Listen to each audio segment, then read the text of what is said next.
morning, everyone. We are here living the authentic life in Houston, Texas on a nice summer feeling fall day. And we have one of my favorite peeps, Johna Stallings, who is Division Chief of Assistant DA over sex crimes. And we have talked so much about my passion project, which is stopping sex trafficking. And she is in the trenches every day. And she brought one of her amazing collaborators that is in the trenches too, Rebecca Beavers. Hello. And Rebecca has an amazing radio voice, so you'll be lulled by her sassy voice, as I was lulled, and I listened to her on Blonde Justice. Justice is Blonde. Justice is Blonde. Cold-blooded Kolsky. Yes, podcast, and learn so much about trafficking. And we get together every week to talk about authenticity, connection, commitment, and purpose. And for some reason, God brought me to this place that this is my purpose. I want to make a difference by bringing awareness and learning as much as I can about it. Because as you've said so many times, this is not just something that immigrant women are being brought into. This is happening in our city to our American children. Yes. Tell a little bit about that journey and when you realized that this was happening and how you became compelled to be a detective. Oh my God, that's a lot. We're here for 45 minutes. Oh, that's gonna. Okay. All right. So, I mean, I got into this fight volunteering, and then, I discovered that I really like research, and that I mean, it's a very basic answer, but that it is really kind of, I got into this going, how can I help? I felt very compelled. I've worked in the sex industry as a child, commercial, so looking back as an adult and a mother, of two kids, and I just kind of compartmentalized all of that. I look back and I go, wow, I like that happened, and that's a real thing. So I felt compelled to find a local group and get involved, because I always say you should always find something that you're passionate about. It could be rescuing animals, it could be, immigration, it could be, whatever, but find something. And so that was my, I just felt compelled to find groups, and then, okay, I love research, and so, hey, I should be a PI, Kalinda Sharma, from The Good Wife, somebody kept calling me that. They're like, you're like Kalinda Sharma, and I never saw the show. You ever seen The Good Wife? I did. I love Archie that show. Paranjab. Yes. So that was a joke for a while. In some of the groups I volunteered with, they, would call me, hey, Kalinda, can you Google Queen? Can you find this? And I said, okay, and I got really good at it, and decided to watch the show and was inspired and said, I'm going to go back to school, and became a PI. So, and that's how I formed my PI firm. So, and then also Anti-Trafficking Alliance. We started that in 2018. That's with me and JB Rice. We're co-founders. And then I'm here today. So. And Johna, you are no stranger to a passion job. You have taken your passion for helping kids who are victims, women who are victims, your history.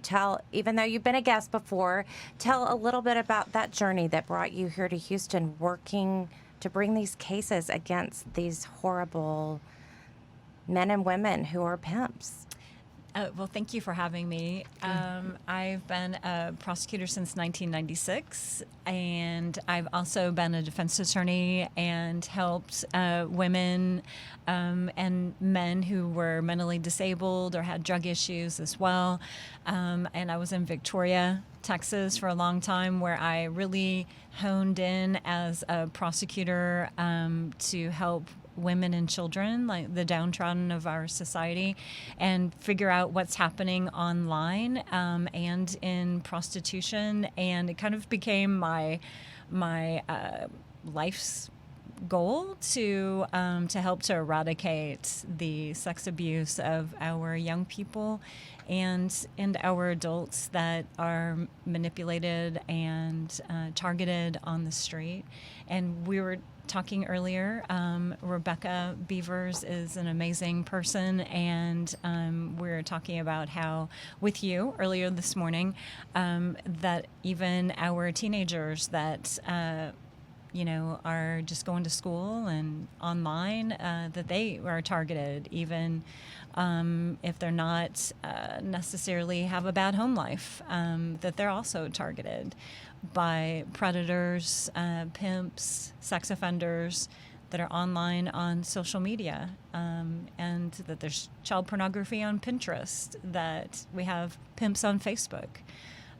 One of our criminal analysts at the district attorney's office, we've been lucky enough that Kim Ogg's been very forward-thinking in having trafficking analysts and investigators and prosecutors working within the DA's office to catch traffickers. Last month, the DA's office filed 11 trafficking offenses for the month of October. And Awesome. yeah, and That's law a enforcement, great- That's yeah, a law huge enforcement step filed forward. 20. So that's a total of 30. That's like a third that would have otherwise gone without getting filed if it wasn't for our program we have out of the DA's office. good So job. yay! So Steps forward. yeah, absolutely. So it's a process. It's definitely a collaboration. Actually, Rebecca was on a training with me last week, training law enforcement. That was fun. It I was had such a great. great time. It was great. I love working And- with the law enforcement and because you can be explain- real candid. and they They don't care. Yes, and they were like, "Can you come and talk at the sheriff's office? Can you come and talk to these that at was these nice. other trainings?" I love that. They loved her. And I think the importance there that I was so surprised about is that so many of these victims who are trafficked look like they are prostitutes that chose this path to the general public. And we know that many of them are traffic victims, and we're teaching law enforcement to look at them as victims and not as people who chose this life. Can you share a little bit about that misguided thought of so many people? I've heard men, women say, that's the oldest profession in the book. Can you kind of address that ridiculous statement? I know we talk a lot about how Well, girls I mean, for and boys. me, it was like a necessity. It was like, I'm on the street as a child. I was a teenager. And, that was my option at that time. In my mind, I didn't have a Mama Zucker in my life. I didn't have people that were influential that would say, oh, baby, no, come here. I didn't have family. So when you don't have, and you look at that, you're like, well, why is this beautiful young girl, working in the strip club? Because that's where I was. At 16, I was in high school. It's like when you look at that, it's like, whoa. And the clubs know what they're doing. They're not there to protect you. They're there to make sure that they get your money. They're your first pimp if you work in a club. The club is the pimp. So that's a whole other can of worms. But and for me, it was a necessity. And for a lot of these girls, it's a necessity. And they cognitively, they just don't know that they can do better and that they have self-worth and value and they can do more with their life. It's like they can't, how do I explain, forest for the trees. They can't see themselves, being a dental hygienist or going back to school. They don't see a value in themselves. So it stems a lot from that. And you think you're making that choice when really it's the things that have happened to you when you were young that brought you to the point. It's like a pinball machine. And you're the ball. Absolutely, absolutely. And we know that over 90% of the gals and guys that we come into contact with who are engaged in prostitution have backgrounds in sexual abuse as children, that they've been preyed upon and not protected for various reasons within great families, within foster families, and on the street. And they get to the point where, like Rebecca, they're 15, 16 years old and start working It's within... super volatile within the home. There's family violence, or there's emotional abuse, verbal abuse, just general, like we had a roof over our head and we had health insurance, but there was no, I didn't interact with my family, if that makes sense. My parents, there was a lot of mental illness in the household, untreated. So I was a product of that, and so you have that, and you have a damaged child, and they go out into the world, not even sent out into the world, they just fall out into the world, and what do you expect to happen? Well, I listened to the story that you told about the two young girls that went to a party and the Mickey was dropped and they were raped. And they filmed them, and then they blackmailed them. Yes, I remember that case. Would you share a little bit about that journey? Yeah, so that particular gal, she was a young teenager, and she, made some friends at school. It was a little tumultuous at home. There's a stepdad. They didn't really get along. I don't know the full details there. I do know there was some sexual abuse, not with the dad, though, I don't believe. She, made this friend with a neighbor girl, and, the girl would come over a couple times, and then this girl went over and stayed. And then, one night, let's sneak out, go to this party, let's, go joyride with our friends or whatever. And they end up at this party, and they get, something slipped in their drink, Mickey'd, and they gang rape them and film it and then blackmail them with it. So she runs away thinking that's her only option because her family is like going to disown her. She's going to be in trouble. And she can't go home. So that shame in her mind overpowered any critical thinking skills. I mean, they just completely went out the window. Think about that. I mean, there's the shame of that she felt that she couldn't talk to her family, that she just had to run away. And I get that. I'm a huge Brene Brown fan. I mean, the shame is such a big part of her journey talking about it. And I just know growing up that there were things that happened to me that I couldn't share with my parents. And I could have seen me being in that situation. When you put it in that context, we've all been at a place, someone brought us a drink. How do you know? It's happened to someone in my family that they were Mickey'd and they were had sexual abuse from that situation. So it's hard when you're telling kids because they feel like they know. And I'm raising a 13-year-old girl. You have an 8 and 10-year-old. Thankfully, your son, it seems like he is on such a good path. But like as parents, we have so many people listening that are parents. Tell us, like, what are some of the things and boundaries? How do you talk to your kids about this? Because if you say, be careful, you might be trafficked, they're going to immediately put it out of their minds. Are there things that you guys can say that might have helped or that you feel like you could say to family members? Go ahead. Be present. That's like the one thing, because we all get so wrapped up with our businesses and our lifestyles and our things and our whatever's in front of us and somebody else's problems. And if there's one thing, and I know that's such a simple answer, but be present. And then also just educating yourself and knowing your resources. When I had sexual abuse happen to me and I brought it to my parents' attention, what their response was? Well, what do you want to do about it? And I was afraid to go to the police because I was afraid kids at school would find out about it. Now, that was a simple phone call that would have clarified all of that. But just having that, the wherewithal to do that, and that just... And where should people call if something like that were to happen? Call the dang police. I mean, if you have any kind of, you got to report that. If you think there's sexual abuse going on, you call the police. We find that it's so important that parents, teachers support our children in these, especially in these times right now when virtual and very little contact with adults. If you if you hear of anything from a child, go ahead and call law enforcement because it's better to be on the safe side. I mean, what's the worst? They do a well check. Right, exactly. So someone can check into it. And everybody can be assured. And maybe there's nothing going on, maybe there is, but the important thing is that it does get reported, because when children aren't supported, they feel like, well, nobody believed me, nobody stood up for me, and that's so many times we see that with our sex abuse cases, that no one supported the child. Mm-hmm. And so we try to reinforce as prosecutors, like, we know that people didn't support you in the past, but I believe you, and we're going to be Team Jasmine, and we're going to go to court and we're going to stand up to this guy and we're going to tell what happened to you. So if you have, an 8, 9, 10-year-old that's not supported at home, you can imagine by the time she's 15 and she's frustrated, nobody's believing me, so I might as well go out and do whatever I want to do and take advantage of the situation myself and earn some money. And so she's thinking she's taking it. You're talking about me. You're talking about 15, 16-year-old me. I mean, it's exactly right. Yeah. And then and then you have guys out there, the pimps, the gals that are pimps, and they see the 15-year-old come along. And they're like, oh, cool, a quick $1,000 here, a day, $1,000 a day.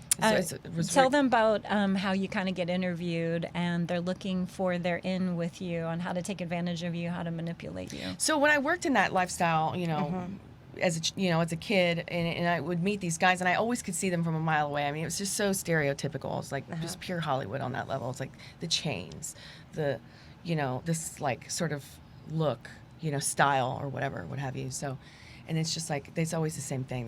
They want to like, they're kind of interviewing you without you knowing. They're kind of asking you, and it seems pretty like benign because they're just asking you, what's your name? Who are you? Can I get you a drink? That sort of thing. And then they're just really trying to figure out what your problem is, like where, why. Where your vulnerability is. And exactly. They can get you and they there. try to explain it. Oh, you like really expensive stuff. Or, oh, you like to get your nails done. Oh, let me take you to get your nails done. And so the grooming process begins from the moment you take that drink and talk to him. And today, okay, so that happened in the club. Yeah. And so that happens in the club today. It also happens online. They do our predators, our pimps, Yeah. our sex offenders. They're online. Instagram, And Snapchat. They'll just start absolutely. messaging them and Asking baby, you're those so same beautiful. questions. And Right. they'll sit and they'll just give them that attention that they so have been longing. Oh, you like And, Gucci, baby, right? Oh, let me get you a Gucci Yeah. bag, but you're going to pay it back tenfold. But you don't Absolutely. know that when you accept it, right? So. And let's talk about Bissonnette. There's a lot of people that I mentioned Bissonnette to, and they're thinking, oh, is that where all the car dealerships are? And they are near there. They are. But tell us what happens on Bissonnette. And I can tell you right by the car dealerships is where you will see gals at 10, 11 o'clock at night, scantily dressed. Well, no, there's lines. And- If you go down there at night, there is literally a line of cars of just single men in the car. And it is like, I'm talking 10, 15, 20 cars. Headlight after headlight. Just waiting to see the next girl and see the next girl and see the next girl. I mean, it's insane to me. And it's just like out there, it's in the open, and it's like. So let's talk about the next question I get when people know about Bissonnette is, why don't the police stop it? And it's so complicated, and there's so many layers. So let's talk about the relationship of the girl to the pimp and how she feels about being in this place. And then we can talk about how law enforcement can come in and help with that. Well, full disclosure, I have a quick question. I read a study done here in Houston that the Bissonnette area is one of the most, I think there's more crimes per capita per square mile, I think. It was something like it's the most concentrated area of crime. Do you know that to be true? I don't know that exactly to be true, but that wouldn't surprise me. I know there is a high level of crime. So it's not in a that place you want to area. go Right. driving around and hanging out in. Right. Okay, so I just want to start with that because there is crazy stuff going on. People do get shot. I've seen girls get ran over by pimps that they've left. I mean, one put a car through a papa's there on business. I mean, it's kind of scary out there. Okay. And, there can be a lot of sexual assaults as well. Yeah. I mean, so they it found is a dead dangerous bodies. area. Women. Yeah. So it's not a place that you want to go just trolling around. So Right. start with that. To But- go see what's happening yeah, with your if it's- family. Yeah. that's not. Yeah, don't go looking for it. But Better idea is to come to the courthouse and listen to testimony during a trial when we try and a pimp. support the survivors. and Correct. Yeah. So, anyways, so I mean, just down there. I mean, it's. Sorry, the question. Sorry. The relationship of the girls to the pimp is not such that you can drive up to a girl and say, I want to save you from this life. Get in the car with me and I'll take you down to the police station so you can go prosecute the pimp. Well, backtrack to what we just talked about, which is these are young ladies and guys that have background in sex abuse who have run from bad situations, and they think that they're choosing to live this lifestyle for various reasons, financial, for love, out of fear, or have no other choice, or they think they have no other choice. So you got to keep that in mind whenever you talk about the relationship. Yeah, So- it's like, there are ties with these guys, especially if it's like a Romeo. See, there's different types of pimps. So you have your Romeo, you've got your gorilla, you've got your suitcase pimp, you've got your party pimp, club pimp. Anymore? I think that might be. Those are the main ones. Anyway. And some of them can be women, Yes. That's peculiar, isn't it? that a woman can want to prostitute another woman and sell her for sex is shocking to me. Because But she there's sees it as a also- commodity. And there's also a history in most of the pimps, from what I've read, there's a history of abuse or something in their life that's also brought them to this place that they think of a body as a commodity that can be traded. And maybe they don't like women for various reasons. Maybe because of the way they grew They were up. neglected, or they, it's just a kind of a bloodline of abuse. It's like history keeps repeating itself. in some fashion or another. And often pimps, male pimps will use a woman, a young female, maybe 18, 19-year-old, to recruit younger bottom. girls. Yeah, we would call her a bottom. Or a recruiter. And she'd Well, be we the saw recruiter for younger The girls. enforcer. And she gets more perks. So it's kind of like, okay, well, you kind of keep everybody in line, because at the end of the day, which is so, it's the business model of being a pimp is so crazy to me, right? Because it's like they're saying, oh, I'm going to protect you when you go on your jobs, right, on your dates or whatever. I'm going to protect you. But how does he think he's going to protect a female getting beat up in a locked hotel room? Was he going to call the police? Hey, my hoe is in here getting beat up. I mean, not to be crass, but I mean, No, it's but we kind of have like, to speak in a way that it's real. you know, if that's what's really happening. Well, and if they try to sell this sort of protection or this game or this knowledge, and it's all trash. They're basically selling hot air. So let's talk about that. I've also heard the philosophy, if you legalize prostitution, that then you would have more control over it. Sort of like legalizing marijuana. So you two, what's your take on that?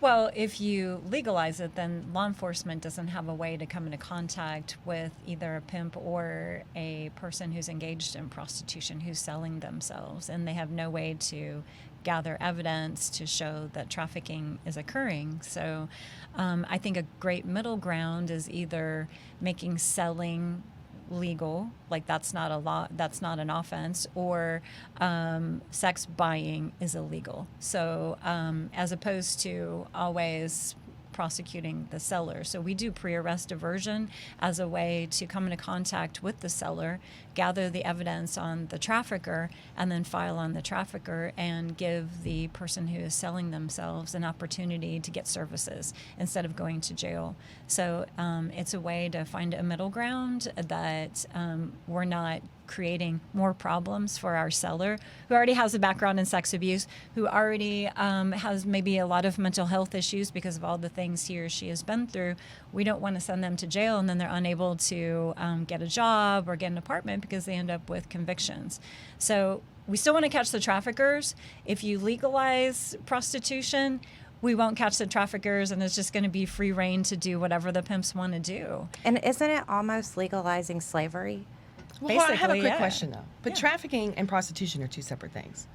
Correct. It's just prostitution is basically what the pimp is causing people to engage in. Sure, but if a girl is selling her body and that's her choice, and she is not being forced to do it, and she wants to work at a strip club or she wants to work massage part wherever, and she wants to do that, I do not believe in charging them. There are some gals out In there. that aspect, I do believe in legalizing. If that's what they so choose to do, I am. But when it comes to the trafficking side, where you're forcing somebody to do something, to me that is obviously my biggest And what issue. percentage of women are prostitutes versus trafficked victims who are being prostituted? Do you don't have a an answer for mindset of that? Because You I know, think it's such a fine line. I really think it's probably 5 to 10% at most that are choosing to live the lifestyle. But I also believe at some point that person was probably a victim either of sex abuse as a child For sure. or was 100%. trafficked. And that's you don't just how- go that route, correct. go nuclear. You Right. did not just wake up one day and go, oh, I'm 16 years old, I want to go shake my ass. Okay, excuse my language. But I didn't wake up one day. That was a snowball effect, a dumpster fire headed down the hill. You know what I mean? And I just Absolutely. So how skated does by. law enforcement know the difference of Yes. who's not being trafficked and choosing it, but at some point was trafficked, but they aren't now, and the ones that are being trafficked right now? So I think it kind of untangling. It's a kind of a tangled mess at first in every case, I feel like. It is, People I've and encountered. law enforcement does a great job of communicating in a trauma-informed manner with the gals and guys that are engaged in prostitution, trying to figure out who's a victim. And then we have these other programs that we're trying to develop right now, which is pre-arrest diversion, not arresting the sellers, trying to really just catch the traffickers, the bad guys, if you will, the sex buyers who need to be held accountable. Sure. So tell us about, you're in the trenches, you're out. I mean, you're physically there when these busts go down, when you're trying to extract people. I'd love to hear like a scenario of you going out with law enforcement, just do this, what you do as a detective. I mean, I just think it's so interesting that you're able to save someone's life. Well, last week there was out of Llano County. It wasn't here in Houston. My partner JB recovered 2 juveniles, but they turned out to be just runaways. I mean, they were just staying on the street. There was no trafficking. But a lot of times the cases start out where we just don't know. They're couch surfing. Are they, Can you tell what that is? I'm sorry. Some people don't even know what couch surfing Nobody knows is. what couch surfing is? I mean, a lot of people What planet do. are we on? I know. It's when you're a runaway. When you're a runaway and you're just staying with different people, and it's, maybe it's constantly, every day it's a different place, or you stay here for a few days and there. Yeah. Okay. Sorry. So no, I know these terms, but a lot of them, some people are just learning about trafficking today for the first time, and we're so entrenched in it, we think everyone knows and should pick up their stick and come fight Well, this we're glad battle you're with listening. us. Thanks for tuning in. Thanks for having us. And Absolutely. We kind of mentioned her earlier, but let's talk about Sherry Zucker and what she's done to. Mama Zucker. Yeah, I shout love out her. to Sherry. Exactly. And Brittany. Yes. So people, you're a 501c3. You do so much of your work to stop trafficking by getting funding from people. Tell us a little bit Absolutely. about what that funding goes to and who's on your team. Well, we're 100% volunteer at this moment. We would love to be, fully functional paid staff. That would be amazing. That's amazing. But so it's myself, and we have 4 investigators total. It's myself, JB Rice, who's my co-founder and best friend, ride or die, amazing human being. And then we have Stefano Aguilera, he does all of our IT stuff and dark web stuff. He's amazing. And if anyone So ever... what is that dark web stuff? Like So- when you can go in and find out what somebody else can't get on Google? Yeah, well, I mean, he does presentations on it. So if anyone's ever interested in ATA doing a Yes. dark web, like take a stroll, he does it in such a Wow. way that's very safe. He turns things off. But just Okay. to give you kind of an idea of like what it looks like, because I find it fascinating, but I'm not computer Yes. savvy really at all. You would think I am, but I'm not. And then we have, Robert Sumner's our newest PI. He's amazing, amazing human being working with us. On our board, we have Derek Merman, who's our board chair. Crystal Cariello, Jillian Platchy Pfeiffer is our treasurer. Craig Dilly. I'm trying to think who else. That's it. That's all of us. So a case Oh, comes and Andrea Kolsky. Andrea Kolsky's our newest member as well on our board. So you get a case, it comes to you. How do you go about it? Do you reach mean, out to law enforcement? Do you sometimes do it they're on your from- own? Like what? Sometimes they're from law enforcement. Sometimes they are from law enforcement because they have so many cases. It's insane, and it's like if you knew. It's my caseload looks nothing like theirs. So I try to help if they call. JB has a great relationship with law enforcement, so he kind of is the liaison, and they call him up all the time to help out with stuff. He just located a witness this last week in San Antonio for a federal case, going after a very well-known name in our community that's a well-known pimp, known as the King of Bissonnet. So we're really excited about that. And so we're doing, really great work. And when the cases come to us, sometimes they come from law enforcement, sometimes they come from other NGOs or other activists in the community. They say, hey, can you please have a look at this? And sometimes they're tips like, hey, we heard about this. We don't really know what to do with it. Like, would you just look at it? And so we do stuff like that too. Places like researching the establishments and who owns them and things like that. So it's kind of varies, but mostly we recover missing kids. Awesome. Yeah. And so can you tell us about a case that kind of sticks out in your head that you guys were able to go out and help save victims or break down trafficking rings? Sure. We have a case where we have about 6 traffickers who are charged. It actually came out of our, within the DA's office, the program that we have that works with analysts, partners with law awesome. enforcement. And there was an officer out on the street who he had stopped a young lady for engaging in prostitution, and her phone was basically being blown up by her trafficker with messages like, "Where are you? This is Daddy." I think I know who that is. Is JT? Is it JT? No. And so we have a director of trafficking intelligence at the office that this officer contacted, and he said, "Hey, this number is blown up, this young lady's phone, and I think it might be her trafficker." And our trafficking intelligence director, she's a lieutenant colonel in the Army. She's worked for, she's high-level intelligence. She knows how to research, and she found the trafficker and figured out who was communicating with our gal out there. And through a variety of research, started connecting this trafficker to women. Other ads. Yep, other ads, other girls. Ended up finding about 7 women, one of which was a juvenile, and these basically kind of like 3 brothers saying that they're brothers, but they're not really brothers, but there were guys on the street working together who also were utilizing 2 women as recruiters. And we, through a variety of research, you go through and you find out who's bonding out the gals. We find out where cell phones are, get those cell phone extractions, and look at text messages, and able to tie a whole web of people working together on the street to traffic juveniles and adults. We charge them all with engaging in organized criminal activity. One of the phones had a juvenile's photos, nude photos on them. And our investigator, he's actually out of the DA's office. We partner with HPD, DPS, Precinct 1. Who else do we partner with? Sheriff's Office. We all have investigators from there. This is the task force with Tony Grossi. We have our own mini task force within the DA's office, and then the big task force, which is the Human Trafficking Rescue Alliance with Tony Gracia. Yeah. So our investigator was going through cell phones, found nude images of a 15-year-old runaway, and tried to find her. Can't find her, but we were able to show that her images were getting posted online.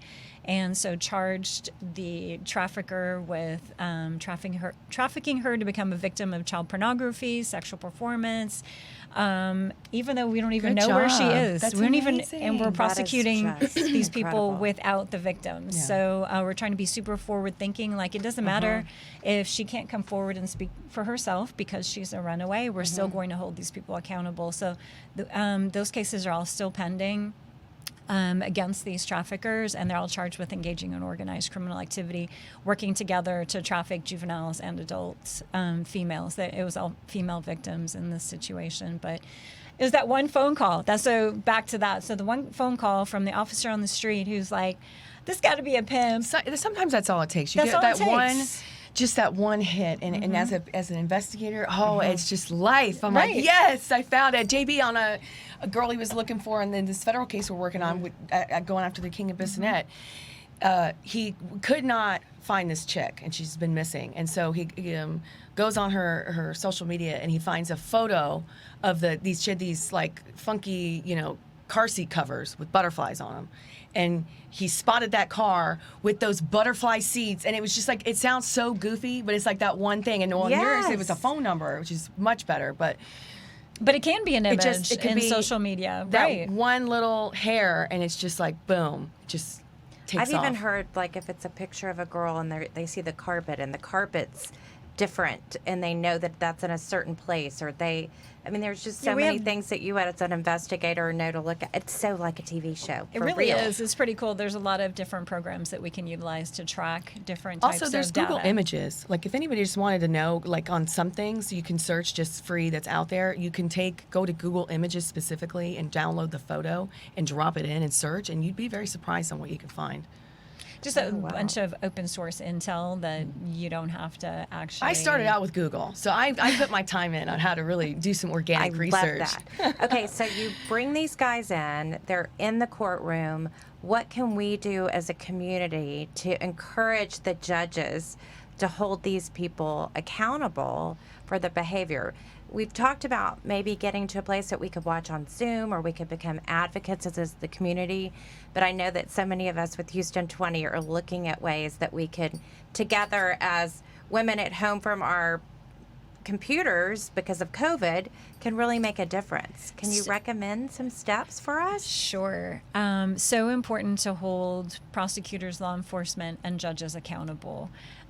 What we do in my division, when we have trafficking cases filed, sex assaults filed, whatever we file, we then follow up in the courtroom with the judge, and we ask for high bonds. We have our officers available to testify via Zoom. We have them come down to the courtroom to testify, be ready, essentially looking at the judge like, hey, we're here and we're going to hold you accountable, because it's so important. Bodies in the courtroom. Bodies in the courtroom, really. Even during with COVID, a pulse. you can go. Listen, You can go. We can go. Yep. It's so important. It's so important to be out there and make So I want to known. make that commitment, is that you can start letting us know, because I there's a love going group to of her. women. I love going to her Yes. proceedings. They're And I amazing. think I love to it's- come listen. I think it's She's so. at one or two of my trials, so. Oh, wow. I go.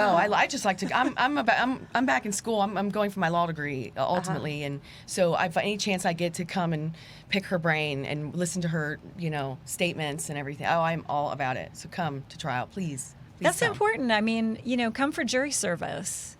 Yes. Listen to these cases. Please hold prosecutors to their burden. And then let's mete out some punishments. People always ask me, why do you always ask for the maximum?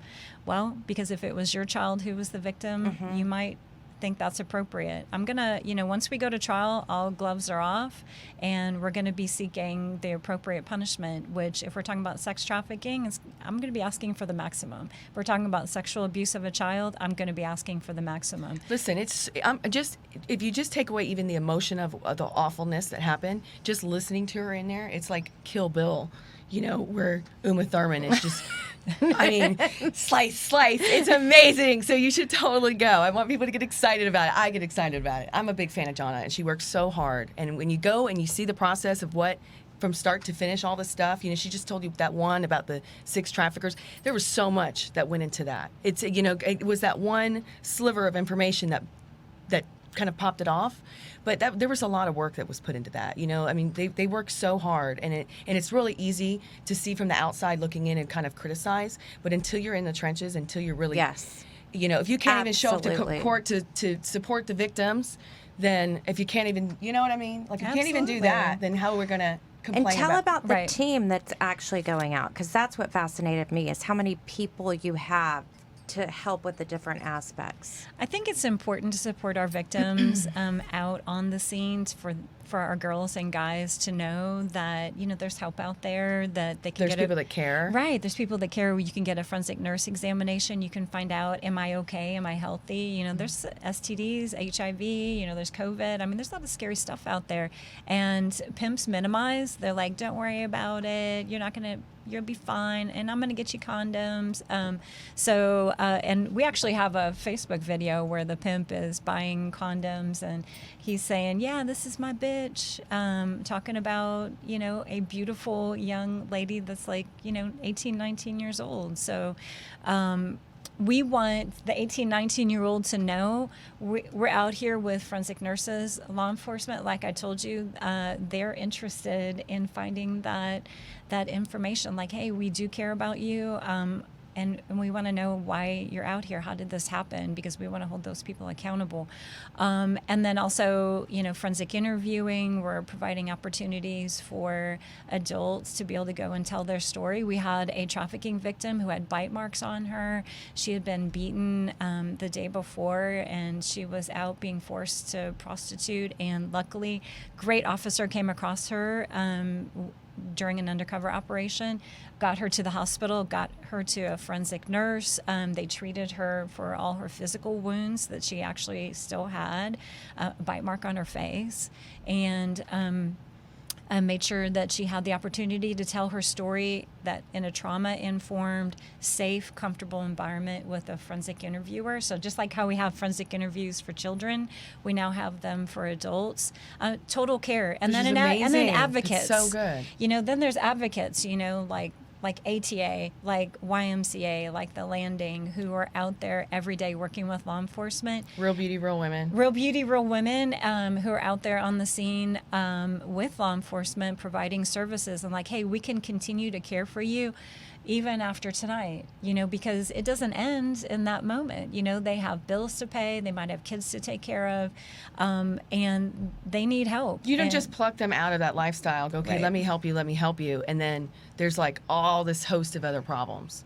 Maybe she's facing eviction, maybe she's got child custody problems, maybe she's got a pending charge.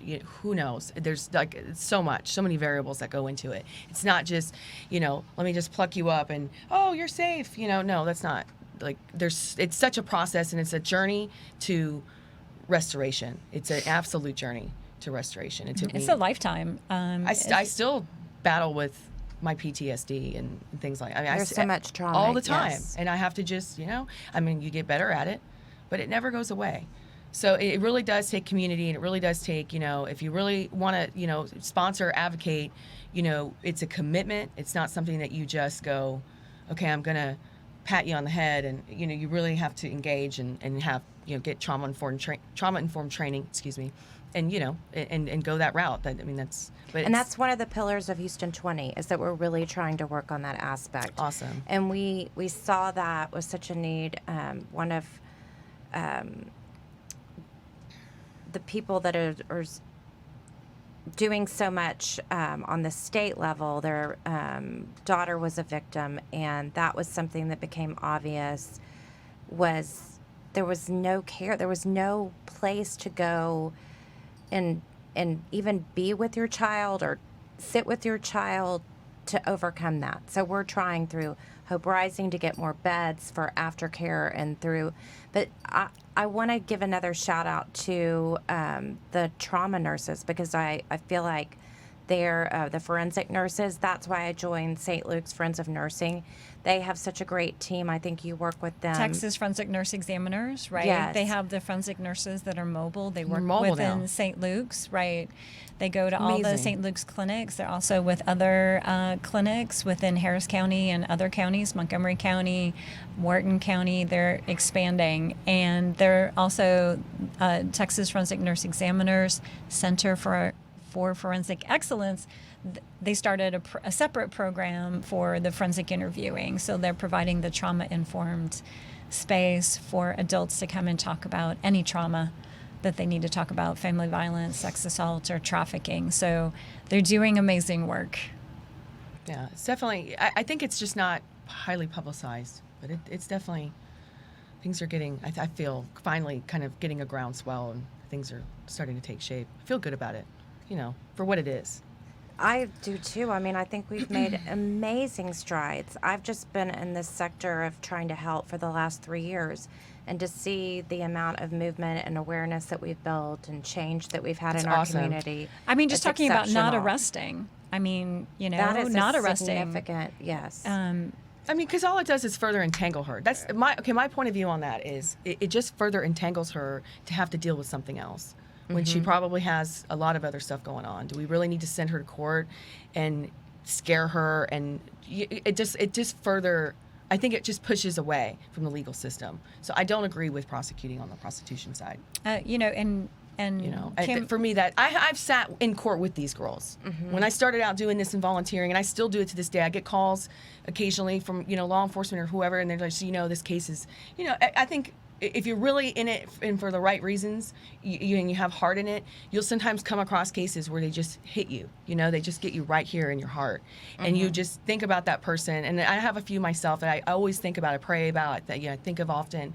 I reach out to them, and because obviously it's been years or whatever since I've worked with them, and their stuff is all resolved and they're in a better place. But there's always those ones that hit close to home. But on a couple of them, I'd get a call from law enforcement or someone. They say, "Can you please go sit with her in court today? Because she's got court. She has a setting today. So can you just go sit with her and take her, whatever. Just go and just go sit with her and just meet her at her level and say where she is. Like, at how are that you? I picked one girl up from moment. Star of Hope and took her to court, and just having, like, what do you need? Like, and just really meeting her on that level, and not doing it, for any other reason than she's scared, and she's in being there and being like, oh, I'm in trouble. But then we want them to make outcries, right? So it's either the stick or the carrot. And I'm a firm believer in the carrot. So, it's just, I don't. And we have a diversion program where the gals and guys that are arrested or get charged, we do offer an opportunity for them to get their space to talk about their trauma if they want to, and we dismiss their case.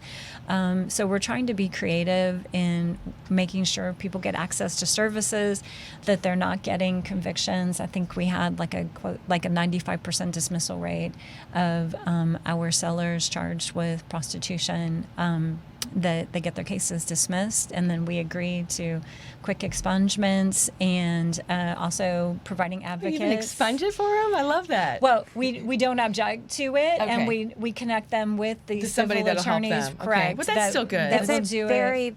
big good. part of it, because if you have these things on your record, then you It's like a can't get a scarlet job, letter. Right. You know, and you can't move Yeah. on. So And- you've just got this thing that you're carrying with you forward, and it's oftentimes sends you back to the life because you don't have another choice for revenue. Yeah, I actually handled a case recently. There's new law out about non-disclosures where if a person comes forward and says, I've got multiple counties where I've got convictions, I was a victim of trafficking, there is the opportunity for those individuals to get their cases all non-disclosed, basically dismissed, and nobody will know that they were even there in the past. So I actually agreed to one of those with a young lady recently who had like 6 or 7 prostitution convictions in her past, and she had a long history of sexual abuse and family violence within her family when she was a child. So we conducted an investigation, and we agreed, hey, just get all these off of her record. So the law's changing, perceptions are changing, and it's a beautiful thing. But that's a process. Just what you just said there. What did that take, a year?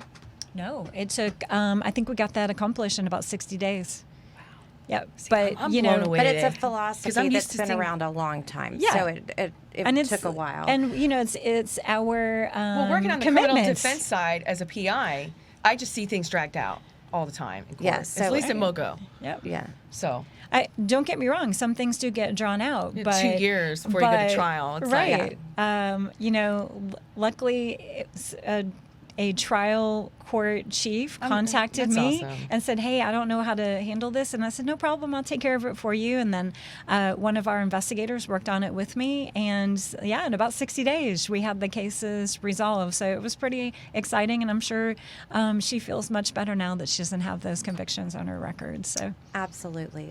Well, you guys are living the authentic life every day by showing up, being here, helping people get to a place of just safety in their life is absolutely the greatest gift that you can give someone, health and safety. And thanks for exposing this, you know, thanks for having these podcasts. I mean, it's so important to get the word out and these aren't fun information. things is. to talk about. They They're really are. not. And they're heavy. They're And- really Yeah. heavy and intense, but it gets us to the other side. And if we want to have the best community to raise our families in, then we have to take steps. We have to foster behavior that induces or incites Yes. nurturing and Well, care for our community. You know, absolutely. in one of the definitions I have for authenticity, it says it's when your actions and your words are congruent with your beliefs and your values. It is being ourselves, not an imitation of what we think we should be or what we're told to be. And I don't think you can just idly sit by and expect for things in the community to change. I think we have to be active in doing it, and I want to reach out to people to be able to come to your courtroom, and I'll be finding ways to connect with people to do that. I want people to be able to support you financially. Will you tell us how we can donate to Please you? do. It's atahtx.org. You can email me at rebecca@atahtx.org. It's REBECCA. Also, if anyone would like to get their LTC or license to carry, we'll be hosting 2 fundraisers in January. And the lovely and awesome, if you've never met him, you need to meet him, JB Rice, who's my co-founder and partner. He teaches. He's a licensed instructor. So he teaches CHL classes, and it's a lot of fun.